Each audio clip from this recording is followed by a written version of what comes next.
Is this thing on? Is the world out there?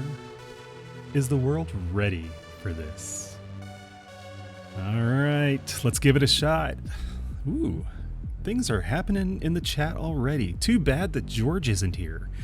She usually runs the chat for me, but she's out doing her own thing tonight. She's got a theater festival that she is running, and she's actually, I guess I should say that she is a producer of this theater festival. So,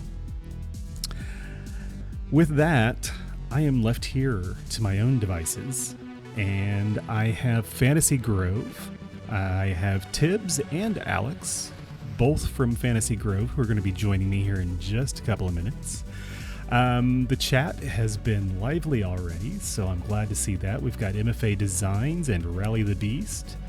And yeah, there was a comment that came through a moment ago.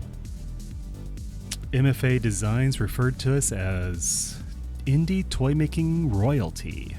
Ooh. All right. Well, I have Alex and Tibs from FantasyGrove who are joining me tonight. They are the owners of FantasyGrove, and I will take a moment here, find them, and I'll bring them on. And there we go. Hey, how you doing? Hello. Hey, we're doing pretty good. All right, just for completeness, Tibs, raise your hand. Alex, raise your hand. All right, the names match. Good. All right, so did you catch the chat from MFA Designs referring to us as indie toy maker royalty? I think I missed that bit. I actually did miss that bit. I saw it roll by and I had to catch it. I you guys were one of the first folks that I had on the live stream way back, about a year and a half ago almost at this point. And we had some technical issues, which were actually not my fault. It turns out that it was a BIOS problem, which took me forever to figure out. But yeah. But FantasyGrove, tell me about it real quick. So we started this company, I guess our first drop was actually about 2 years ago. We're nearing our 2-year anniversary. But we started everything probably about 6 months before that. Yeah, probably that. Our entire household was talking about dildos over dinner because I have been a collector for many years and had found the indie scene and my collection had exploded. And we were discussing making them, and I was like, I'd really love to. And I think these are the parts of the process I'd be good at, but I wouldn't know where to start with the rest. And Alex was like, I could probably do that. Yeah, sure, why not? So how does the labor divide out? Who does what? I do all of the stuff like in the office. So I make the drops happen. I do all the photography. I make all the listings. I maintain the website. I maintain all of the kind of business side of that. And Tibs does most of the manufacturing. Yeah, I do almost all of the pouring, not quite. We also have another employee, Rizu, who comes in and does some pouring, and Alex pops in and does some when he has the time. Every once in a while. But I make the most of our sculpts. We've expanded to include a few sculpts from designers in the community.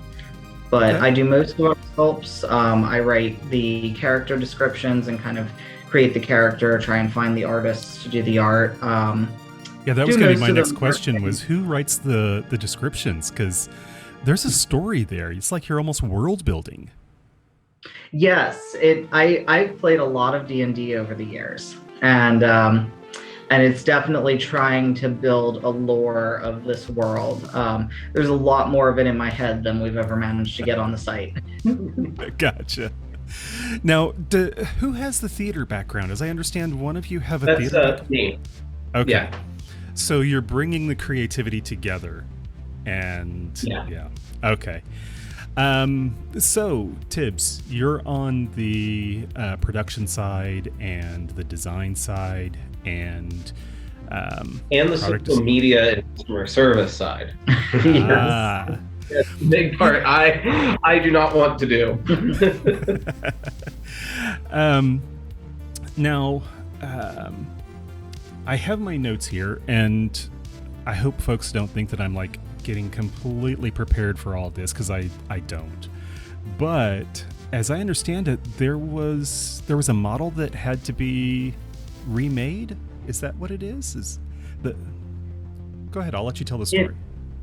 So it wasn't the model that had to be remade. It was the mold for it, and that was our basilisk model. I have actually one of them here, and it's a mini penetratable, and so with that, if I can get so it's not glare. There we go.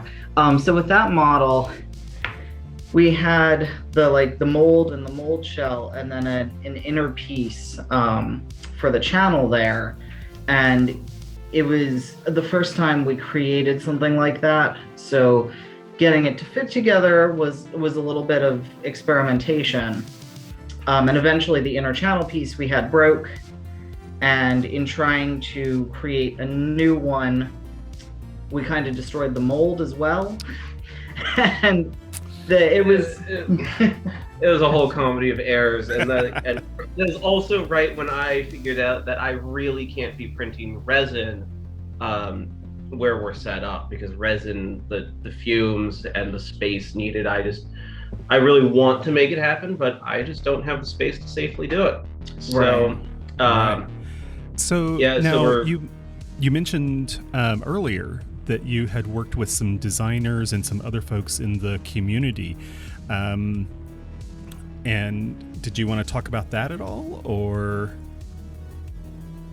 Oh yeah, so we've gotten a few of our sculpts. One that's currently in production, Ketty, from a designer, Venus, who has sold to a lot of shops. Incredible designer. And we might have a few other sculpts from them in the works that will be coming out soon. Maybe. So we've definitely really enjoyed getting that kind of outside, like I love sculpting, but I can't do everything. And it's nice having someone with such talent that we can purchase sculpts from, and who's such an active part of the community and such a really good part of the fantasy toy community as a whole. Yeah, pretty much every time we've bought a sculpt, it's like a sculpt has popped up and we've both just been like, yeah, no, that one, we want that one. Yeah, like there's like in theme with the shop, we like the design, it's fantastic.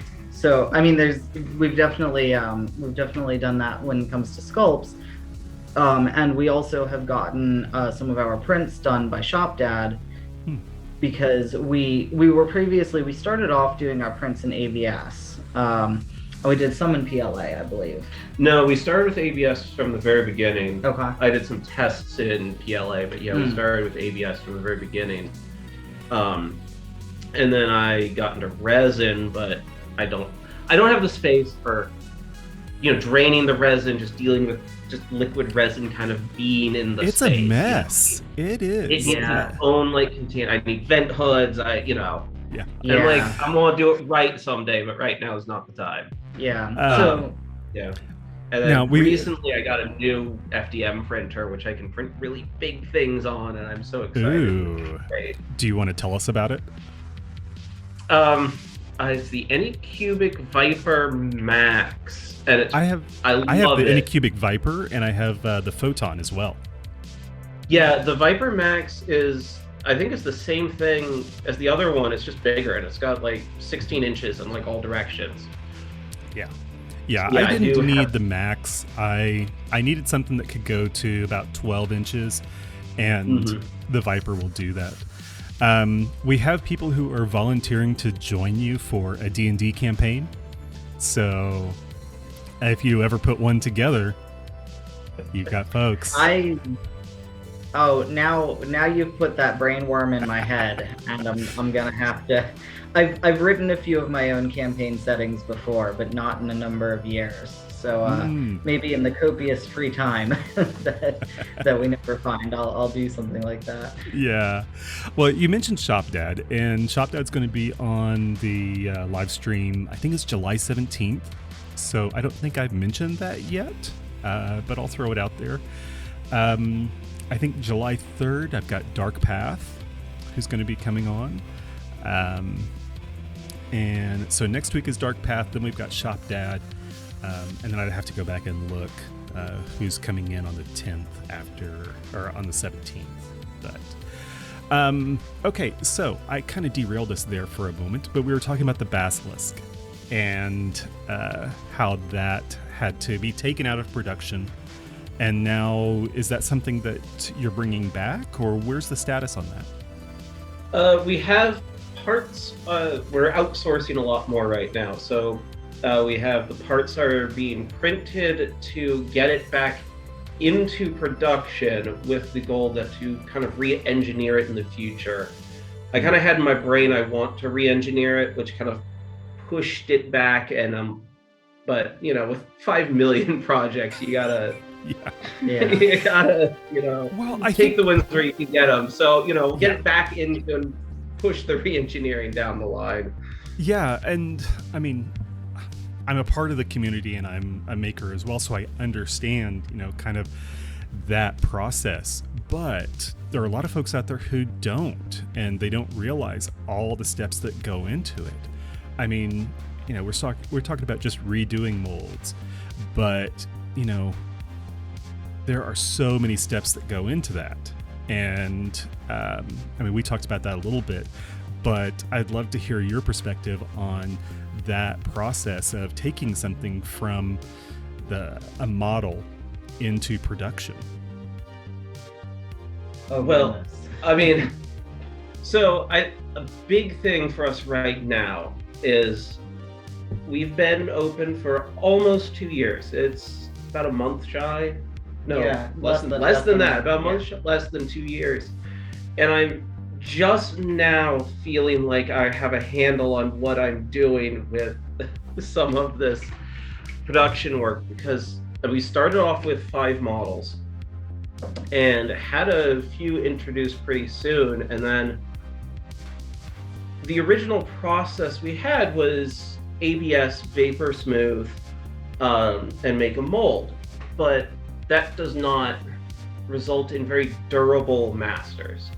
So some of them I've been able to resurrect with some filler and sanding, but in the end it was in order to make a new mold, we had to kind of start from the beginning, and for some reprint or refinish and as the number of models grows, that work keeps growing because you're always having to turn over those molds because they have a very limited life.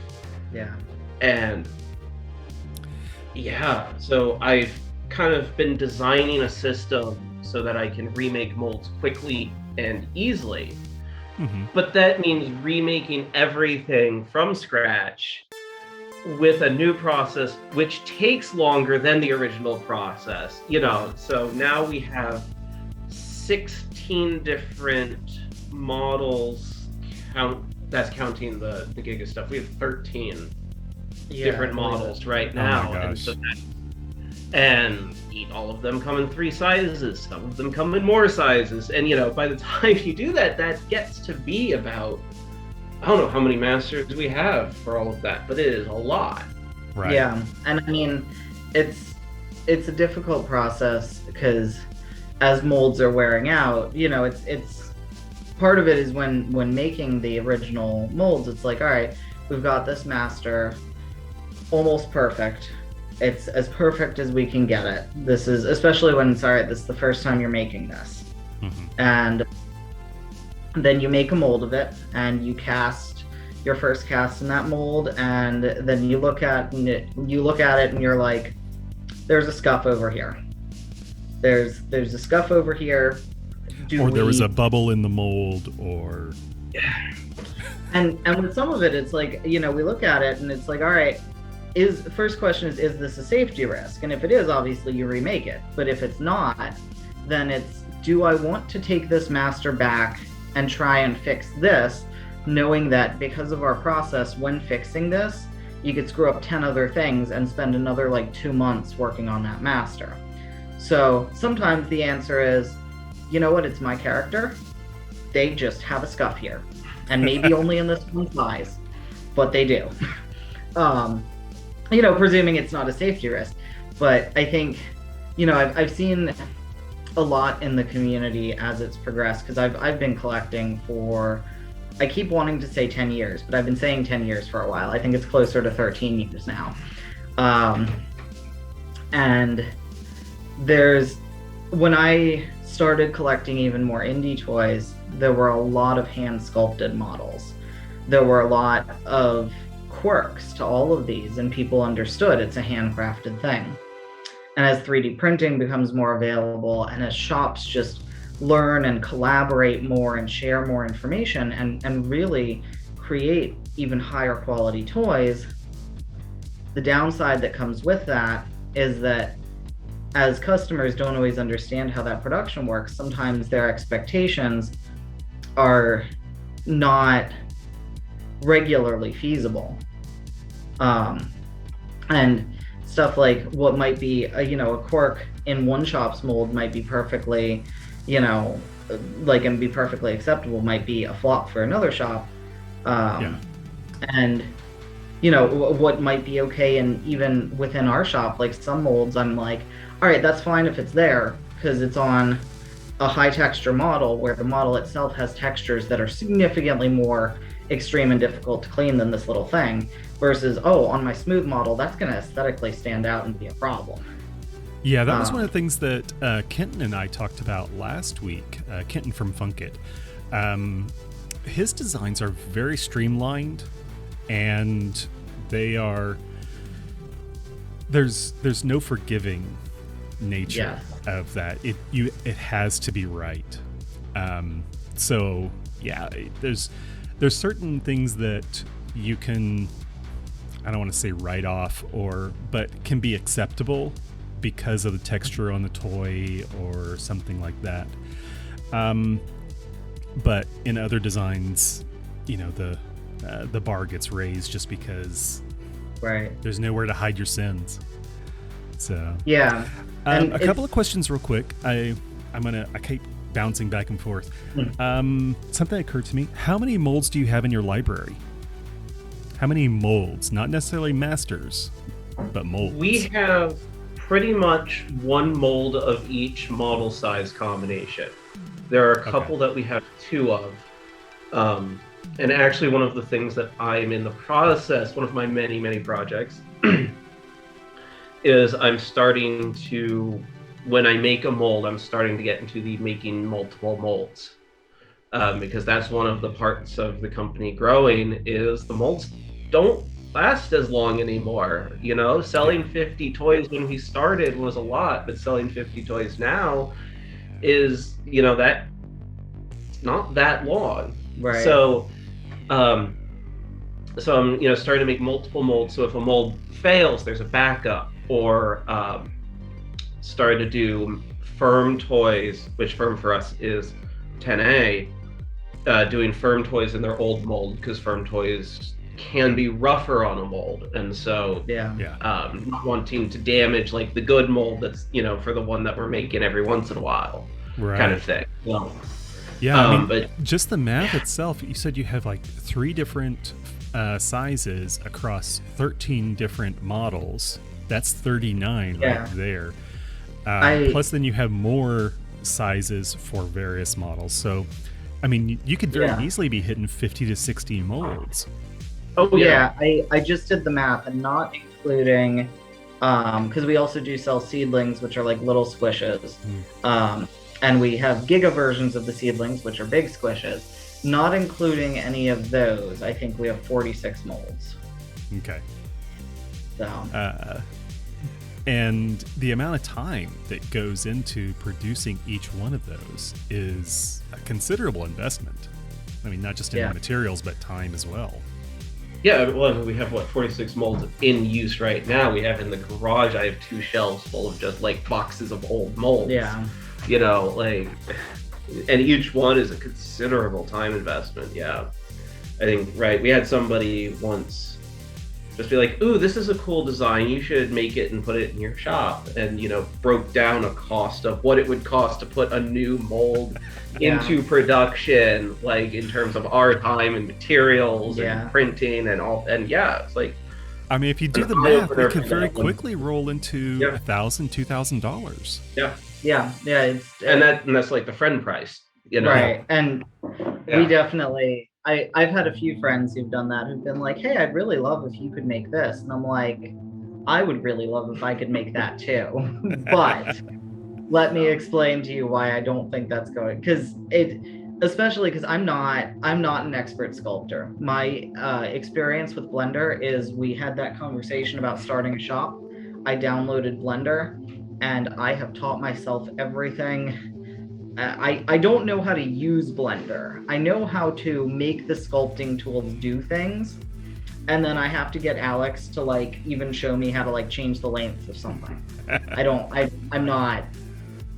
And so when people are like, "Oh, can you sculpt this?" and it's like, I can, but the amount of time it would take me, I'm still going to charge a fair hourly rate for my time, and it's going to take me 10 times as long as anybody who's skilled. So maybe here are some other people you can go to who do that. Right. You use it like it's like clay. You use the sculpting tools like clay. And I come from the theater background, so I'm trying to turn it into like AutoCAD or something, and it's not that either. So it's it's a difference between like an additive process or a subtractive process. Now you mentioned that you had started off in ABS. You had done some resin work, and there was a brief mention of PLA, but I don't think the PLA lasted very long for you. We are actually back onto PLA now. Oh. Because I got the new printer, and it's so big I don't have an enclosure for it. And the way our current shop is spread out, because one of the things we have a dedicated shop space. We used to work in our basement, and now we have our own shop space, but it is essentially an office and a pouring room, and the office is where printing, photography, shipping, all of that happens in there, separate from the pour room. And I kind of have one 3D printer in an enclosure, like stuffed under the desk. One's in a corner, and I'm like, I don't have an enclosure. I don't have anything. I don't have ventilation. It's not ideal for ABS. Have you looked at ASA? No, and actually that was one of the things I was about to do, was start doing some research into more different filaments. Yeah, ASA is really nice because it's very forgiving to print. It prints about as well as PLA. It's not as temperature sensitive as ABS, but ASA can be vapor smooth like ABS. So it's kind of that middle ground that lets you get those nice prints in a non-enclosed space, but still gives you the opportunity to vapor smooth afterward. Yeah, when I kind of got to a process with vapor smoothing where originally the intent was vapor smoothing would produce a finished product, whereas as I moved on and matured, I moved more towards vapor smoothing as one step in a longer process to create exactly what I want, because it's very easy to over vapor smooth something and completely ruin it. Yeah, it is. But the problem was, one of the first things I ever vapor smoothed, I think, was the small jackalope. And I did it, and it came out perfectly. And that was one of the first times. And it was never as perfect as that. And I was chasing it for months and months. Yeah. Like, what did I do, and how can I make... Because that one came out, and I molded it straight out of vapor smoothing, and it was no printer texture at all on any of the fur or any of it. It was great. Oh, man. Yeah. I've had those occasions where you make something perfect the first time, not realize how hard it was. We were talking about molds a minute ago. I do resin pours for clients, And a couple of days ago, I went back and I was looking. I have a shelf that has all of my molds on it, and I've got somewhere around 120 to 130 molds for one client. And then I did the math on how much it costs to make each one of those. I had thousands of dollars of silicone just sitting there to make mold, or that were made into molds. So the amount of money that it takes to make that step from where you're beginning and getting into that mature stage, which it kind of sounds like where you guys are right now. And I'm really happy to see that you have made that, I don't want to call it a transition, but you've survived long enough, is one way of putting it, to get to the point where you have matured to the point of having, 15 different models and squishes and giga squishes and penetrables and all of the things that people ask for. And that's something to really be proud about. I think that definitely rings true, the surviving to that point. I don't think we've ever had any real concerns aside from like the first month or two where, starting a new business is scary. We've always had a lot of like support from the fantasy toy community, and everybody's been like just wonderfully supportive, putting our name out there and sharing our shop. So we haven't had business concerns in that sense as far as survival, but the stress of owning your own business, you don't realize it's not just the can I be successful, it's how many mental breakdowns am I allowed to have each year, and have I reached my quota? Yeah. So as you've kind of hit this mature level and you look back, number one, what do you wish you had known? Number two, what advice would you give somebody who was thinking about getting into the business? Oh, I wish that we had known how difficult like some of the mold making processes and all that would be from the beginning, because like Alex was saying, we started with ABS, and we also happened to start in like the spring, and then we were really getting into making masters in the summer, and a lot of our process worked because we were doing it outdoors in our garage, and it worked because the temperature was perfect. And we went through about an 8-month period after that where we didn't produce new masters at all because suddenly we couldn't. Right. And I think if we had taken the time to learn, or at least start learning other techniques before we started, that maybe we could have accelerated our growth some. I also wish I had known from the beginning how to charge properly for customs. Because I still, when I do really complex, actually I want to see if I have an example. Here's like a hand painted toy with like 4 or 5 colors of hand painting, and you can't really see because of the glare, but there's like sprinkles on the snoot, and there's painted stripes here, and painted nose, and a couple different colors of glow in the dark in that, and so on. And something like that takes about the same amount of time that it would take me to pour maybe 15 toys for a drop. And when you're doing a custom, that time sink is the really biggest thing, because if you have to redo it, you're doing another like 10 or 15 toys worth of work. So every time a custom flops, and it can flop for something that's aesthetic as opposed to something that's like structural. That work, and it finally got to a point, and we don't have customs open now, because it finally got to a point where I was like, there's no way I can charge enough to make it worthwhile while also not charging the cost of 15 toys. And there's got to be a middle ground. One day I'll figure it out.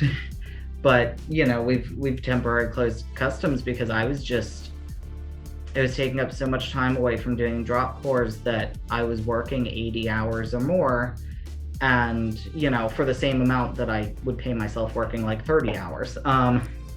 And I wasn't able to do anything else. Right. So learning that wasn't sustainable was important.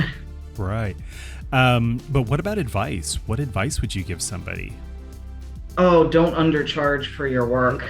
I see the amount of shops I see, more and more shops are learning how to do hand painting, and I love it. And anybody who's watching this who wants to learn how to do hand painting, I am always happy to share tips. Like, we have a few proprietary secrets as far as pouring goes, but I will probably share the basics of almost anything to another maker who's established, because I want people to know how to do things safely and well. Yeah. But I see people get into it and they do absolutely stunning hand painting that is beyond what my skill level was when I was starting out. And they charge $5 more than your regular pour. And I'm like, you spent 2 hours on that. You don't stop it. Charge more. Now, Amber over on YouTube says FantasyGrove has some of the greatest hand painting skills in the business. Oh, thank you. And MFA follows up with, I don't disagree. Like I said in the beginning, they've inspired us to become makers, and they're absolutely unbelievable. So, I mean, you've got some fans out there. That. Okay, I'm taking notes here of questions as they come through. And actually, there's a good one here that we can get to real quick. First name. That was the name on... First name is the name on YouTube. That's the name, yeah. Is this a full-time job for both of you? Yes. Yes. Yep. And yes, for me as well. I worked in the entertainment industry, doing lighting design and touring with shows. And the pandemic shut all of that down, so I had no work for, a long time. So I jumped into this full-time from the very beginning. I was actually in nursing school right around the time we started. I was almost done nursing school. And I was doing this about full-time and then doing school for another 20, 30 hours a week, so that was rough at first. But when I graduated and got my nursing license, all of my fellow classmates had already been in the field and were already working in the local hospitals. And again, that was when COVID hit. And most of them are no longer in the field. The way the hospitals treated them, it wasn't why any of us got into the profession. And I just kind of noped out of that. I'm still actually in school. I'm still working towards my bachelor's, and I plan to get my master's as a psych nurse practitioner and maybe do that part-time one day. But I noped out of ever doing floor work in the environment that it is now with how they treat their nurses. It's funny you mentioned that. That was one of the professions that Kenton mentioned last week as being so undervalued, was nursing, nursing specifically. But I'm glad that you have found something that allows you to, work from home or work from your studio. Is your studio in your home now, or is it separate? No. It is a 25-minute drive now. Yeah. Oh, wow. Yeah. Mine is 3 minutes away. Oh, that's nice. Yeah. So I'm pretty happy about that. Okay, I had a couple of questions that I wanted to get to, and then I want to come back to some of the ones that I saw in the chat. Now, we talked a little bit about kind of that as your business has matured and you've been looking back at things. Have you noticed a difference, or has your perspective changed about kind of how the business is structured? There's a lot more to it than you would ever think going in. Yeah. And I guess how do I think we talked about this a little bit before the show, but Yeah.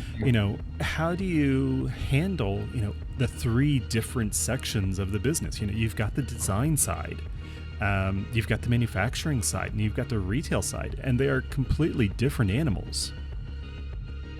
I'm going to be honest, when it comes to the design side, at least, I've had, four surgeries in the last year. Oh, wow. And when I was recovering from those, I went out to California for each of those, and I was stuck in a hotel room recovering, and that is the only time I have had to sculpt new designs. That was the only time I could fit it in, when literally nothing else was going on. It's important to make time for that, but that's that's the one that gets pushed to the wayside the most easily. Right. You do the design, right? And you do the design work for the models, and I do a lot of the design work for the website. Yes. And all of that, which, I mean, that's a whole other other side. But then you've got the manufacturing. That is an entity unto itself, and how you build a business around the manufacturing. I have been trying to learn all I can about the e-commerce side of the business. And so I've been joining forums, joining like the e-commerce subreddit, the Etsy sellers subreddit, and all of those. And I think one of the biggest things I've taken away from all of that is the most important part for the business side is the product.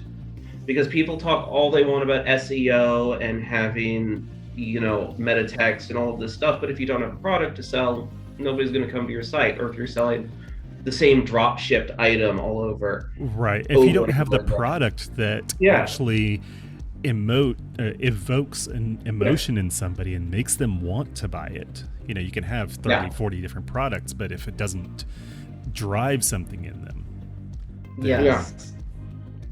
Absolutely. For me, that's a big part of writing the character bios, because we make a point to, like, both in that and when we get the art, we don't want our site to be explicit. We don't want it to be pornographic. And half the time when you're making, when you've made 4,000 sex toys, you forget what you're making sometimes. And somebody's just like, "Oh, that's hot. Can you, use that?" And I'm like, "For what? What?" but we try and make it so that people can take it or leave it if they like the character. But I'm always thinking about, I want the model to be attractive. I want it to be not just sexy, but aesthetically pleasing. And then I want the character to have something that somebody can connect with. And we have a very diverse cast of characters for that reason, where, that people can relate to them somehow. And the artists that we've had do the art have done an amazing job of incorporating that as well, and making the characters really come to life in ways that they're monstrous in some ways. We do mythical creatures for the most part, monsters, cryptids, just oddities, but they're also supposed to be, I don't want to say friendly, but that people can look at that and go, "I want to get to know that." Yeah, inviting. That's perfect term. It's actually interesting because our website has all of that character art and all of those descriptions, and we also have an Etsy shop, which looks like an Etsy shop because it's Etsy, and so a lot of that branding is missing, and we sell very different types of products on both sites. On our main website, it's all about these really pretty, unique pores, near clear ribbons, and all kinds of stuff. And on Etsy, it's like, none of your sizes are big enough. I want the biggest thing you can in one single color. That's all Etsy seems to care about. Volume and price. But I think there is something to having just slightly different approaches in attracting an audience. Can mean you sell very wildly different products. Because Etsy is just, we don't promote our Etsy, it's all organic search. And so I find it fascinating going through all the statistics of who's buying what is all this. Right. And I have noticed myself that when I first started, I had expected most of my customers to be female, to be women. And what I found was in the beginning, so many of them were men. And now over time, it's kind of evened out. It's about 50-50 at this point. But I was really surprised at looking at the statistics and looking at some of the information and going back into it at the customers that I was attracting in the beginning versus who I'm attracting now. And, some of that could be product descriptions, pictures, colorways, etc.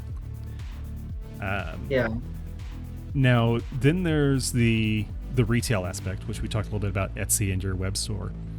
But those are completely different animals. And I don't mean to harp on this, but I think some of the audience might not appreciate just how different a skill set each one of those things requires. And so I think it's worth talking about. I'm going to grab a couple of questions real quick. First Name has another question. I'll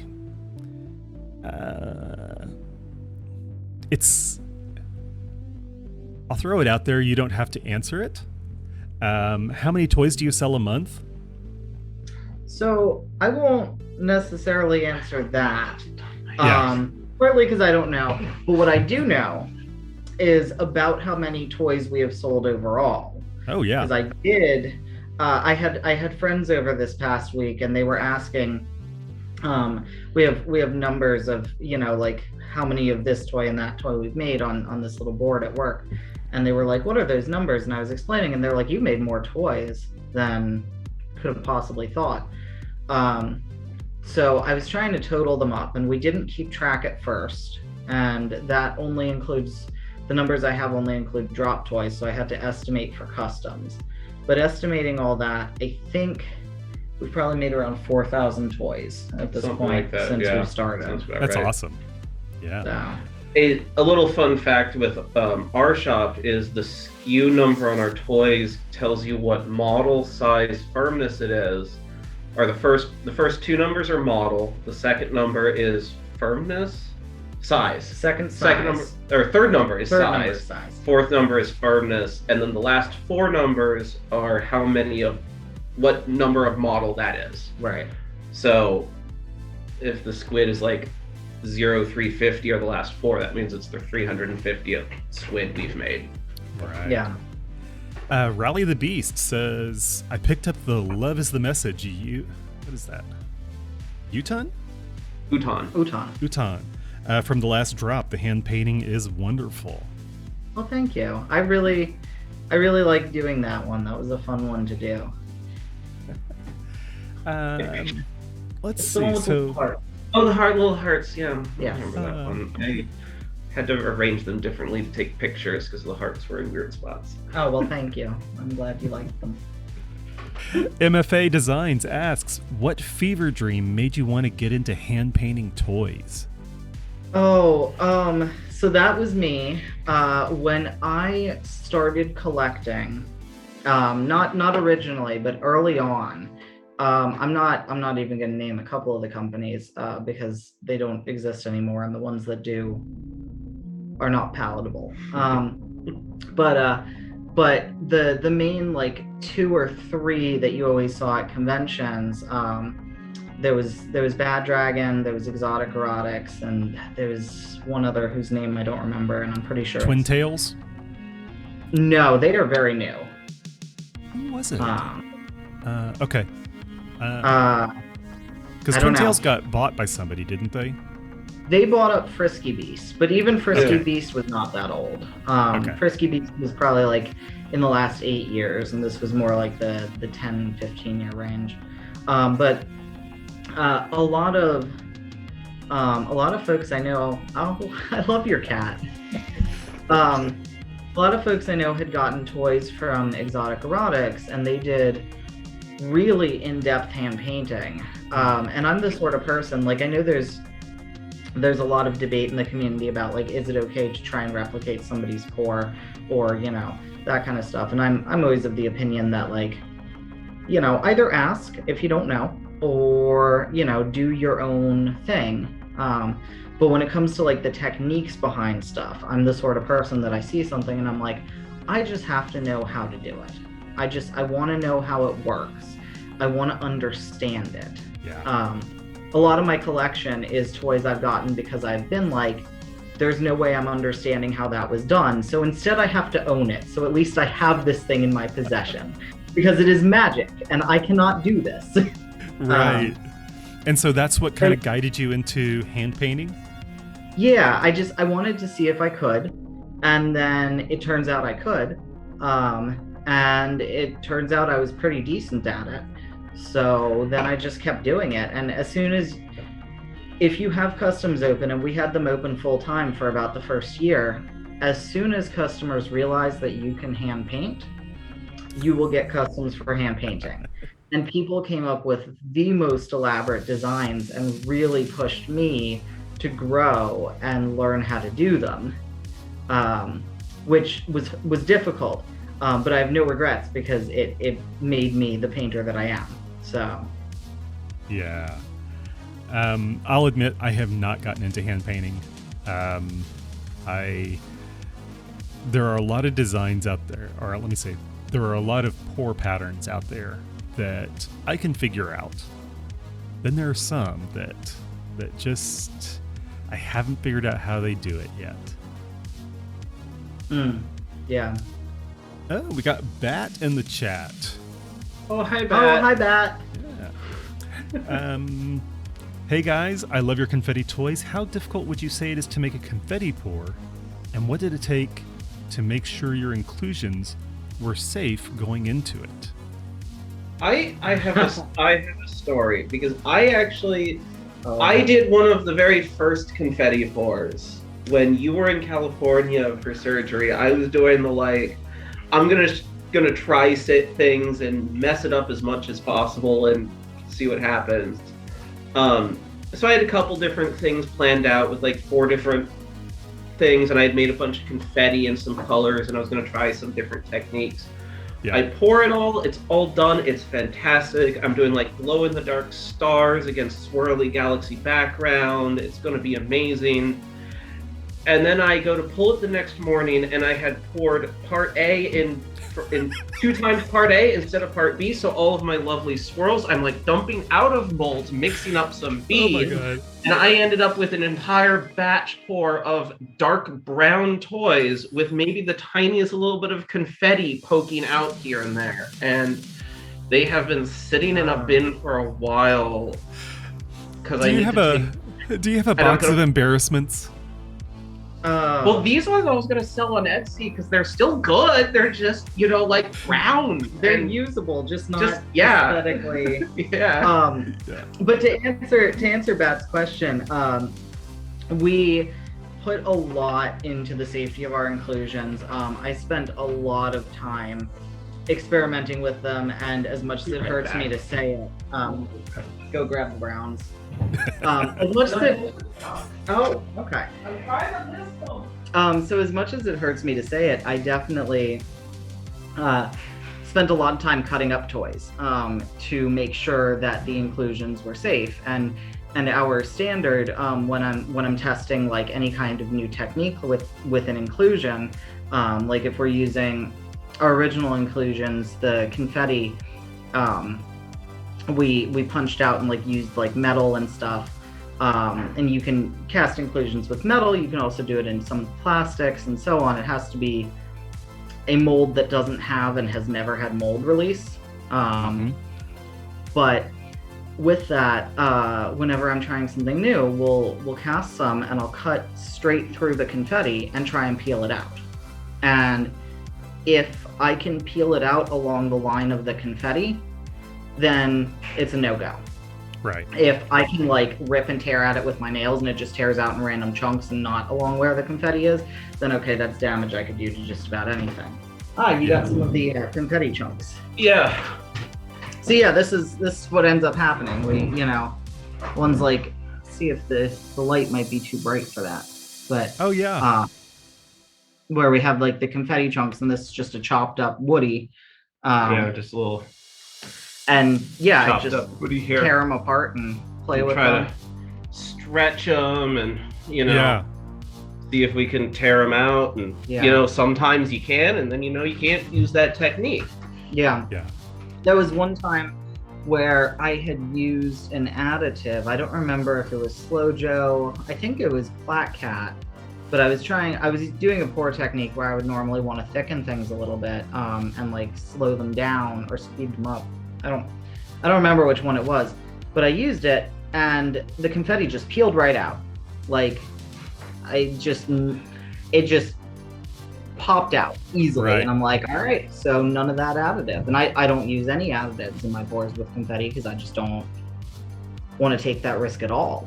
But yeah, it took a lot of R&D to get them to where they are. And that's another thing, again, where like I will not go into our technique from top to bottom, but if any maker wants to learn how to safely do confetti, I can give you the here's the 101 on safe confetti, because everybody should have a way to do it safely. You need to know where to start.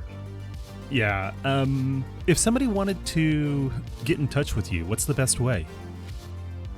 Our email, we have a couple of emails, but contact@fantasygrove.com would be a good one for customers to get in touch with us. Dropping that in the chat. Make sure I spell it correctly. FantasyGrove.com. There we go. Now, since we have Bat in the chat, I should mention Bat's going to be on the live stream. Oh, that's exciting! We love that. Bat did the recent art for our Pride drops, and did an amazing job on that. Oh, that's awesome. Well, we chatted today through Twitter, and I think we have a date booked.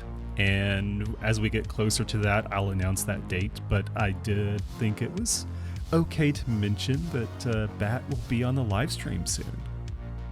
That is very exciting. Yes, MFA, you get to see Bat on the stream. Okay, let me go back to my questions here.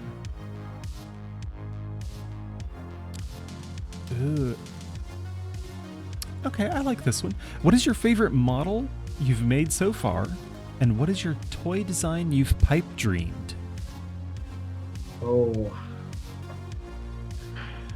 So I think my pipe dream toy, and I have had this in my brain for a long time. So we have the jackalope seedling, right?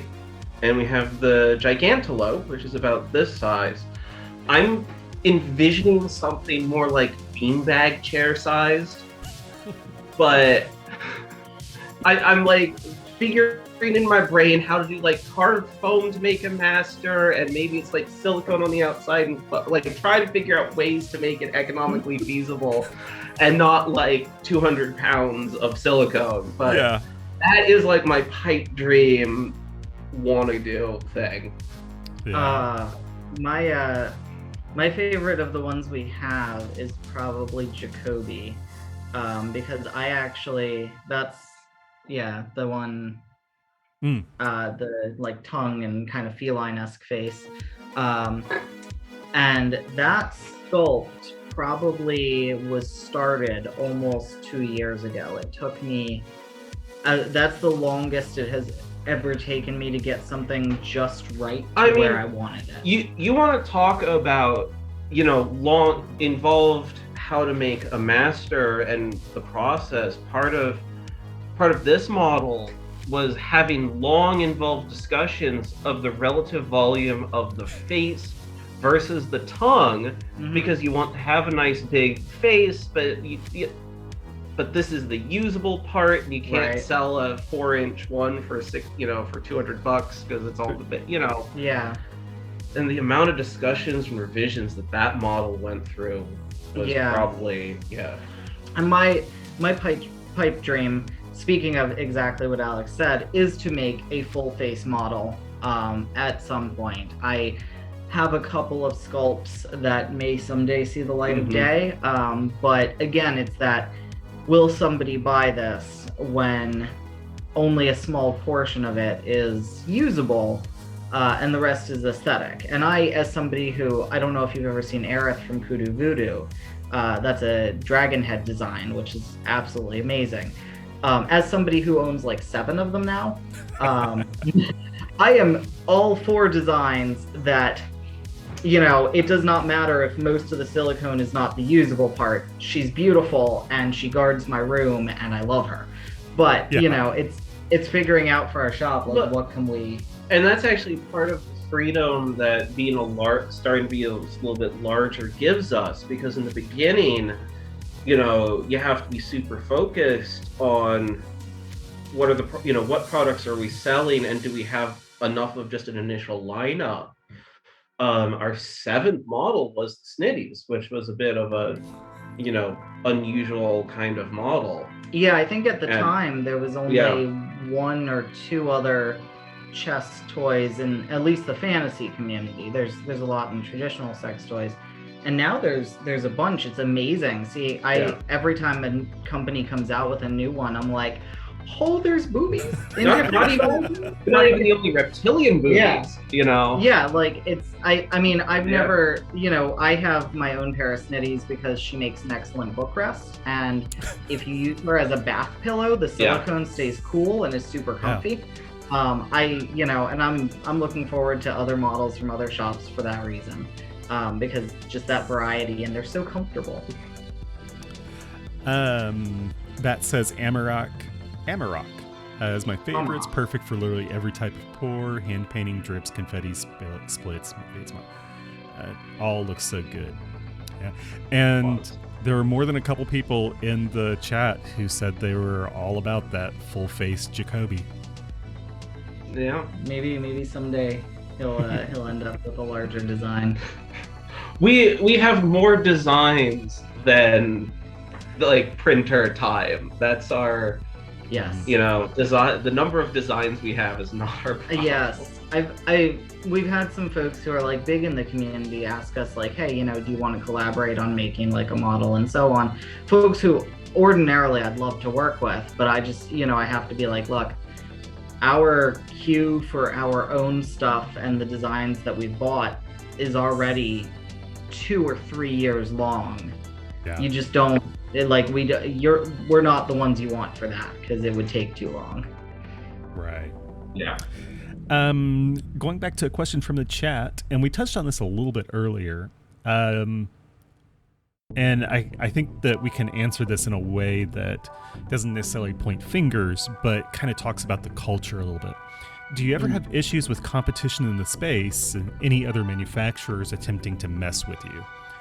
And I think that kind of the way that we can address that is kind of the culture within the space, and not necessarily calling anybody out. Yeah.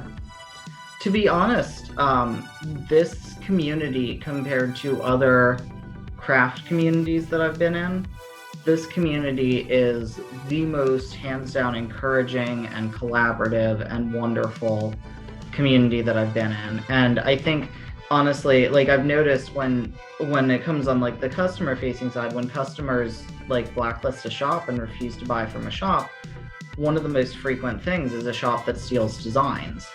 Like, customers don't tolerate that kind of treatment, and it creates a community that is just really a lot of makers that are very supportive of each other. Do you think that opens up the possibility of a misunderstanding, though? I think I've seen that. I've seen. I'm not gonna name anyone specific, but I've seen makers that I'm friends with feel like other makers have borrowed their ideas, and they've reached out and had conversations about it. Mm-hmm. And I've seen people handling it in very adult ways. Good. Which is very refreshing. It's just a wonderful community as a whole. Yeah, it really is. And it's a community that was very supportive of me when I got started. And, these live streams and the videos that I do on YouTube and all of those things are my way of giving back, because not everybody has a platform to, pull people like you guys on and give folks an opportunity to connect with you in a way that they never have before. And so that was kind of the impetus behind me doing the live streams again. Yeah. But it is a wonderful community, and so many of the folks in it are very supportive. And, MFA actually has contacted me a couple of times about certain color combinations and designs that I've done. And I've always been like, go for it. Nothing I've done is sacred. Everybody can do this. Jump in there and play with it. You're probably not going to do it exactly the same way I do. And so, I have no problem with, even telling people how I do things, or pointing them in the right direction of being safe, and which is something that you've talked about as well. And Kenton talked about it last week. And it seems to be an ongoing theme of everybody wants everybody in the community to make the best products. Yes. Yeah. Everybody should have the information that they need to make safe toys. Past that, it's a learning experience and a creative experience, but everybody should be able to start with that basis at the very least. Right. Yeah. Now, Bunny Rabbit asks, when you make a new toy design, do you imagine the entire character and then create the toy, or is it the other way around? Oh, my process is a problem.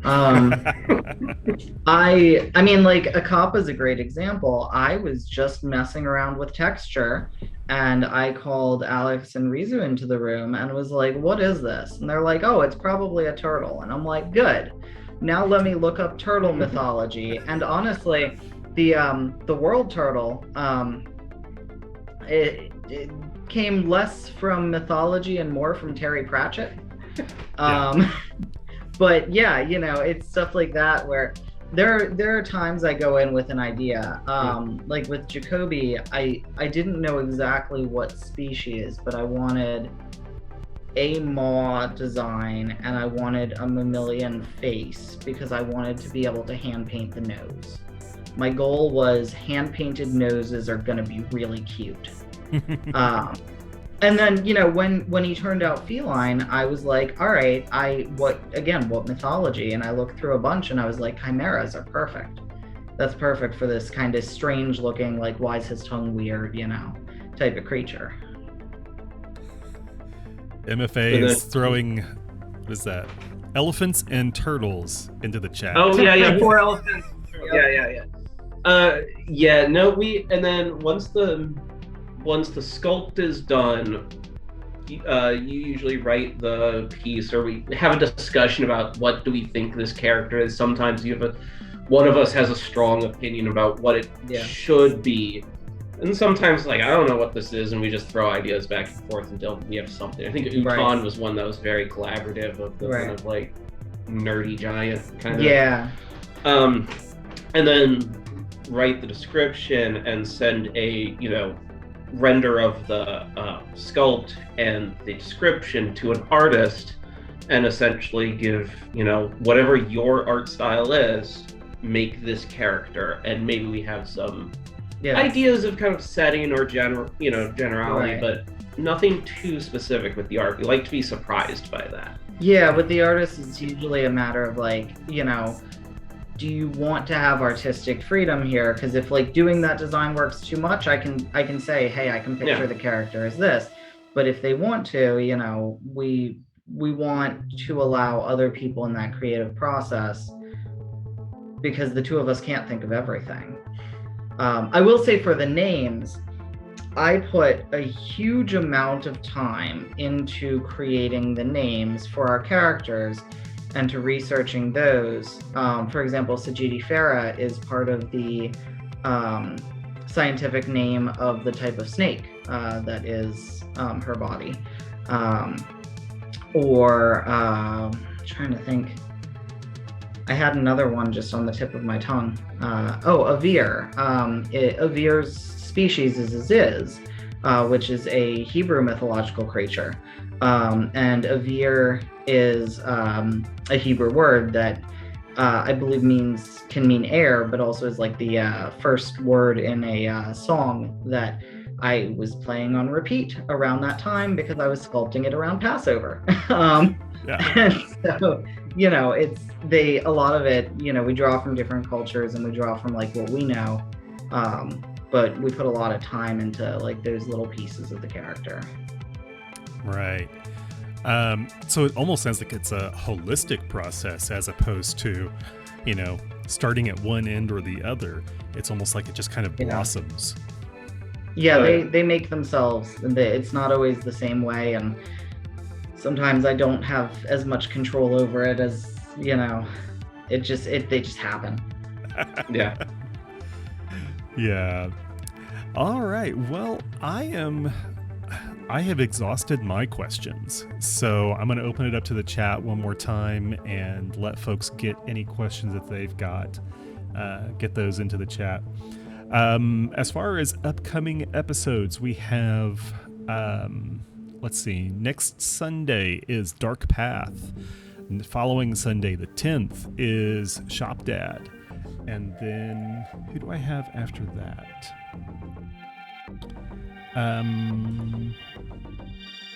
Sumptuous Galaxy is going to be on the 10th.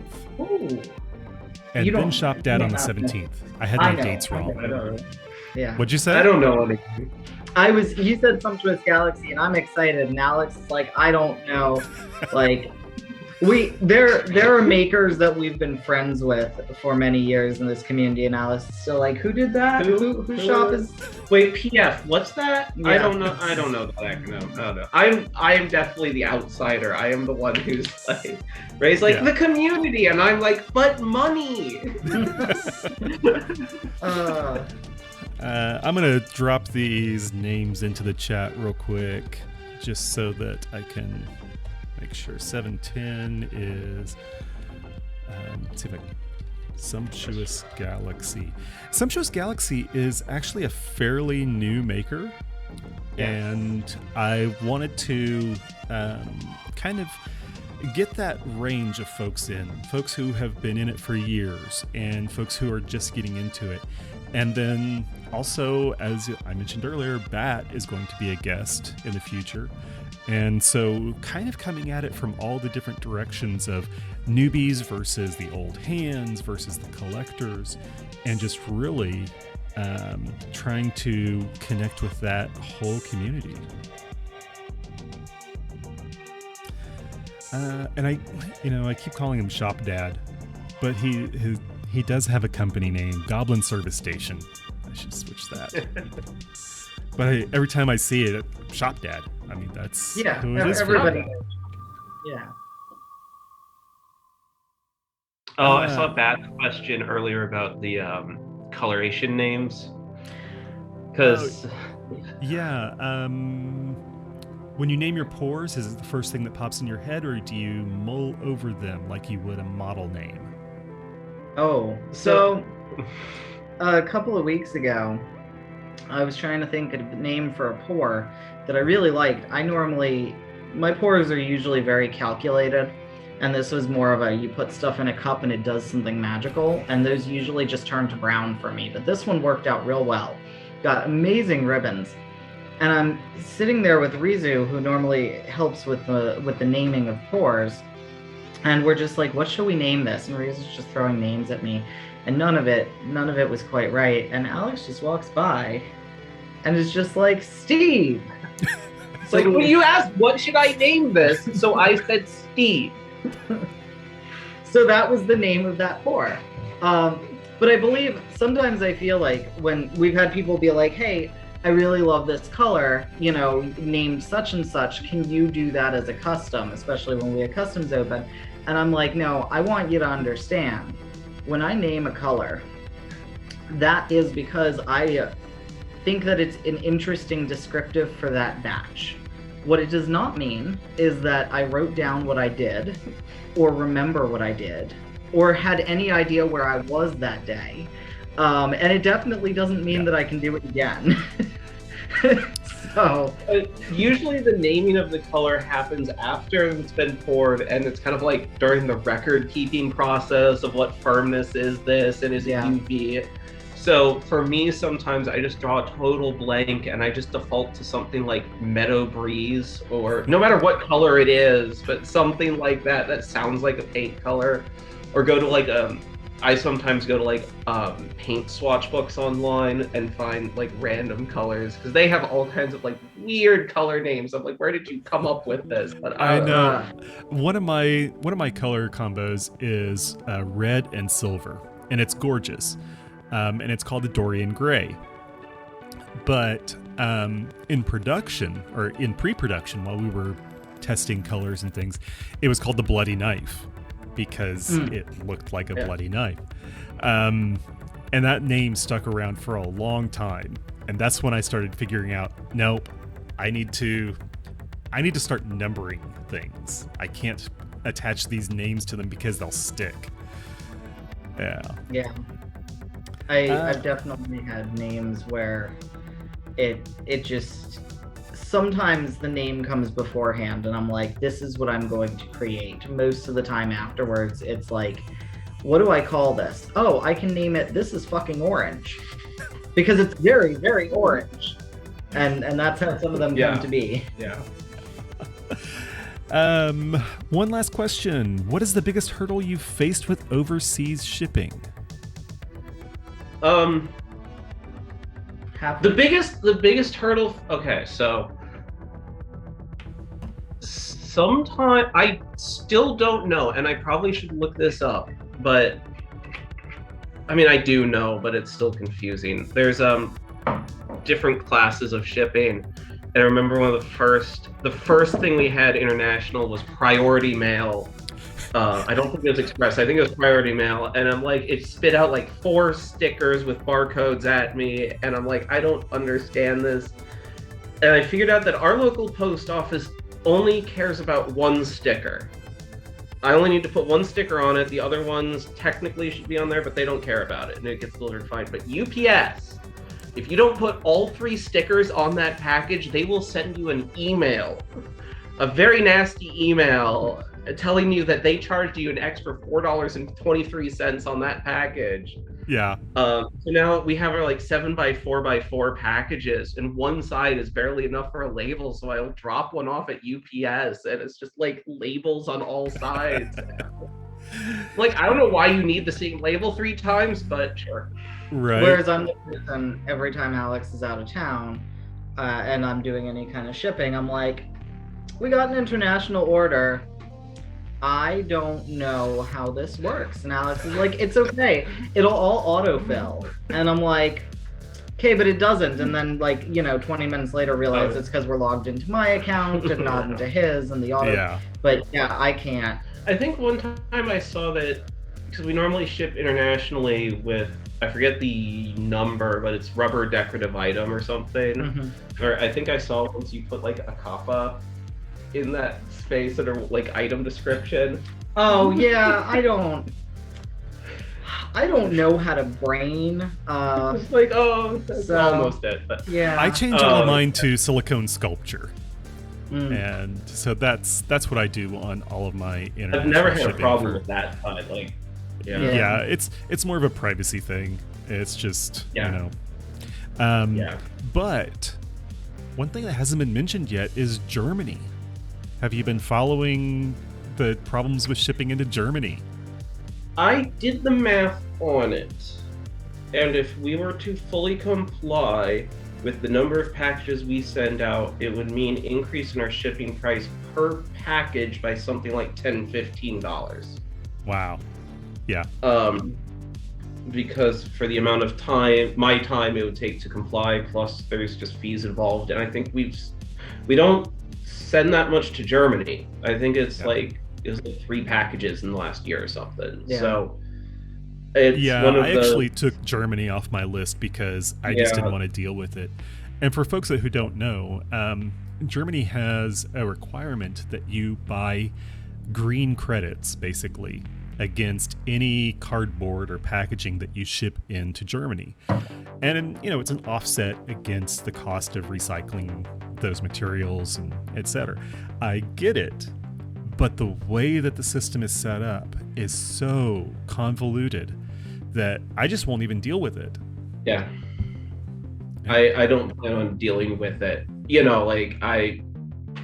would be much easier to not ship to Germany than the time it would take to set it up and deal with it. And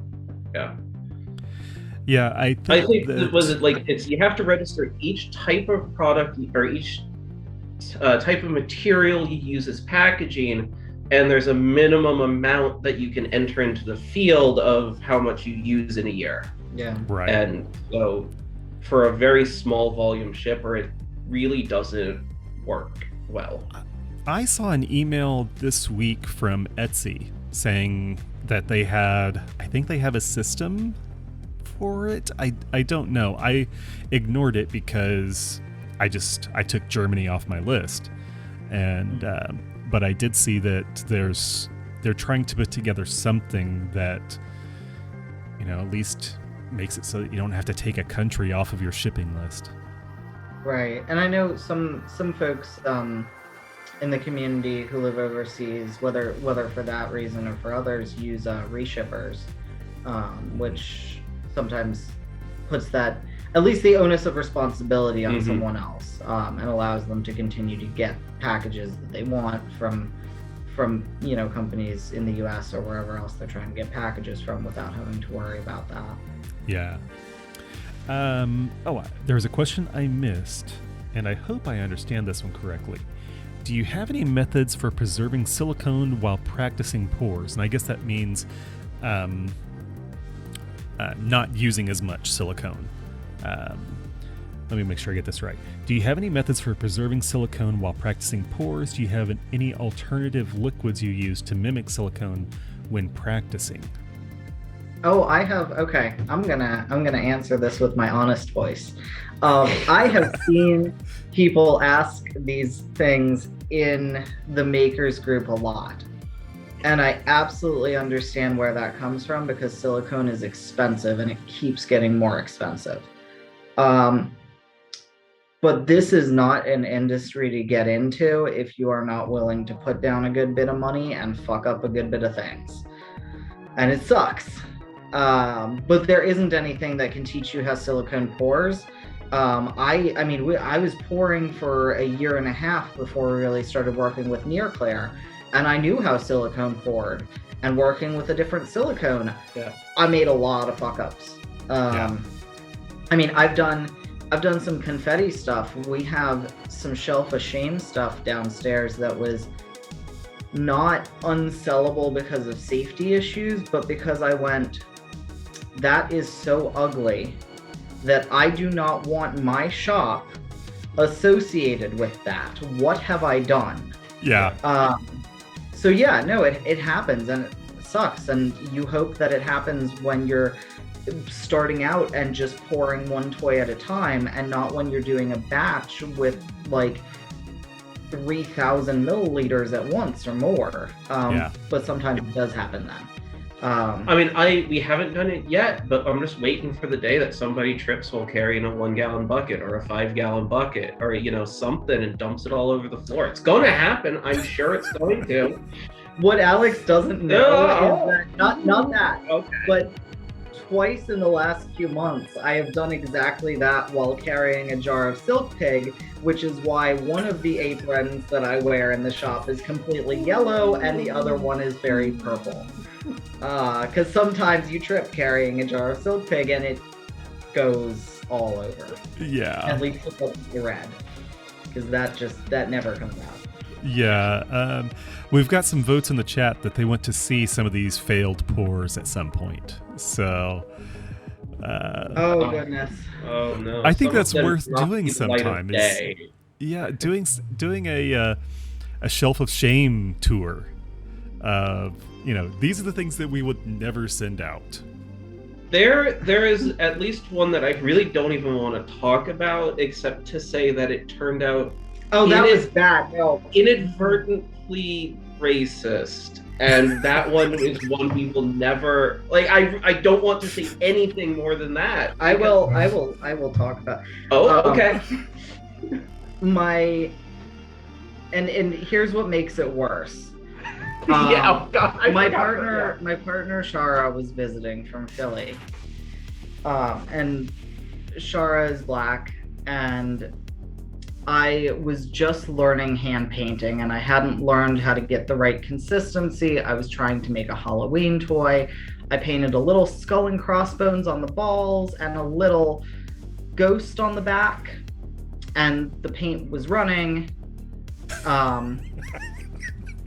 And the toy was poured and it cured, and I pulled it, and Shara was like down there with me, like wanting to like see stuff as I was pulling it, and I pulled it, and Shara was like, "Why did you make the KKK on this toy?" And I'm like, "Nope, this is going on the shelf of shame. It is perfectly sellable, but it will never be sold. It will never be sold." It was I died of shame and did not delve into hand painting again for a little while after that. Yeah. That was at the beginning. I almost gave up hand painting on the spot because I was horrified. You guys are making me cry. I'm just it was bad. I felt horrible about it. That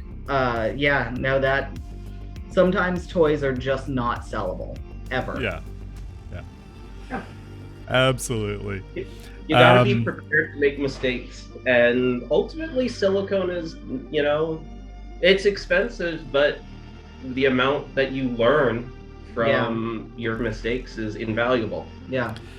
Right. I think that starting out slow, starting with single color pours, and then doing 2-color pours, and then slowly building your way up to,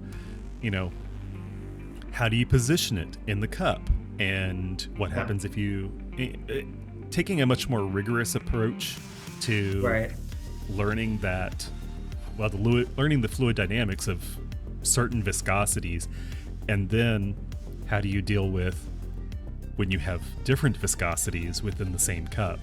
Because that's something that kind of messes with me sometimes.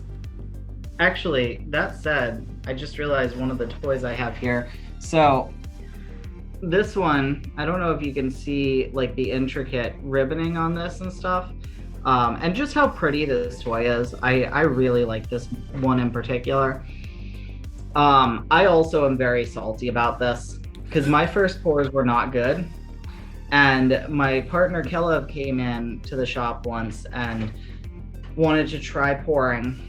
And I didn't really explain anything on how to do it, just like the basics: mix your colors into part A, add part B, then put it in a cup and pour. And Kelev made this. Yeah.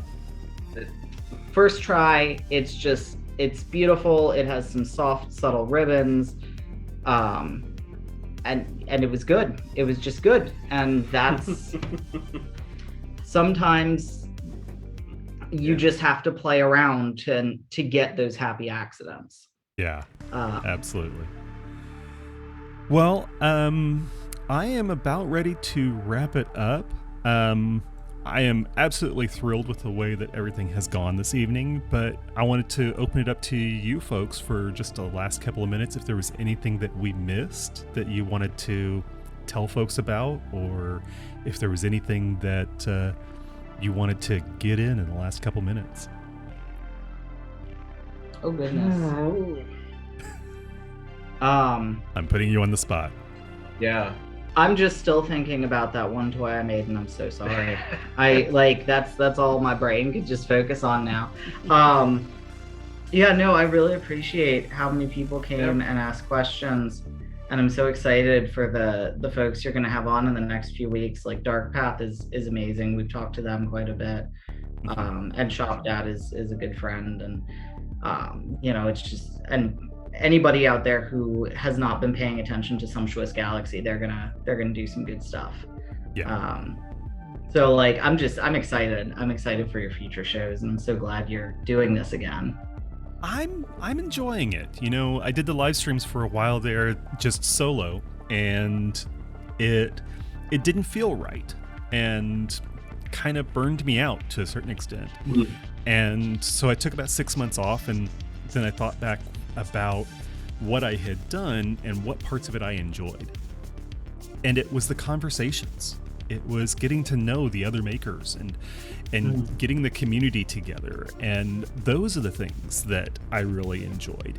And so with the rebirth of the Sunday live streams, and that's the direction I decided to go with it. Yeah, it's fantastic. This is super fun. I Yeah. enjoy it. Enjoy it both every time I've done it. Yeah. All right, well, I am going to wrap it up. MFA Designs, one last comment. I just wanted to say once again, thank you for being so wonderful, helpful, and amazing. Thank you. You've got fans. All right. Well then, everybody, say goodnight. Good night. Good night. Now, button, who's got the button? How do I stop this thing? All right, everybody, I am out, and we will do this again next week. Bye.